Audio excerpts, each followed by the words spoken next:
Genesis chapter 42. When Jacob learned that there was grain in Egypt, he said to his sons, "Why do you just keep looking at each other?" He continued, "I have heard that there is grain in Egypt. Go down there and buy some for us, so that we may live and not die."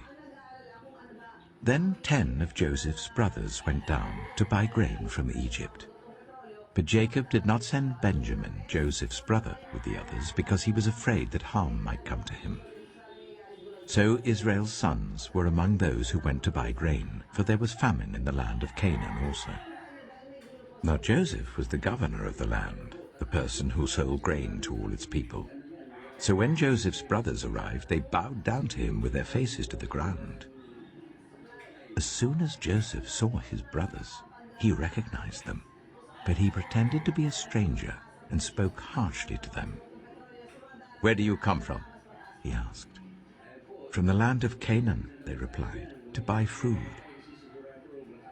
Although Joseph recognized his brothers, they did not recognize him. Then he remembered his dreams about them and said to them, "You are spies. You have come to see where our land is unprotected." "No, my lord," they answered. "Your servants have come to buy food. We are all the sons of one man. Your servants are honest men, not spies." "No," he said to them. "You have come to see where our land is unprotected." But they replied, "Your servants were 12 brothers, the sons of one man who lives in the land of Canaan. The youngest is now with our father, and one is no more." Joseph said to them, "It is just as I told you. You are spies. And this is how you will be tested.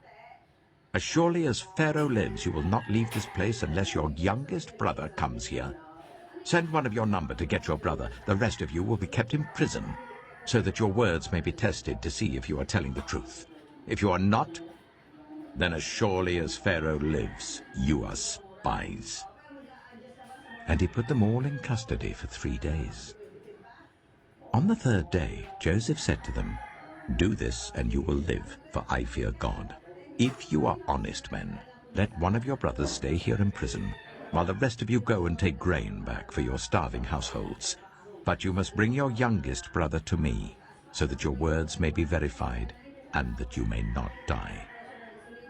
This they proceeded to do. They said to one another, "Surely we are being punished because of our brother. We saw how distressed he was when he pleaded with us for his life, but we would not listen. That's why this distress has come on us." Reuben replied, "Didn't I tell you not to sin against the boy? But you wouldn't listen. Now we must give an accounting for his blood." They did not realize that Joseph could understand them, since he was using an interpreter. He turned away from them and began to weep, but then came back and spoke to them again. He had Simeon taken from them and bound before their eyes.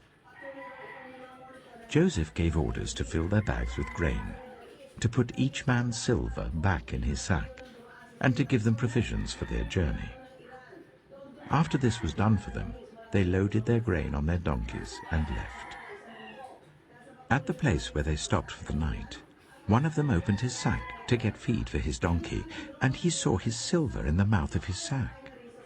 "My silver has been returned," he said to his brothers. "Here it is in my sack." Their hearts sank, and they turned to each other trembling and said, "What is this that God has done to us?" When they came to their father Jacob in the land of Canaan, they told him all that had happened to them. They said, "The man who is lord over the land spoke harshly to us and treated us as though we were spying on the land.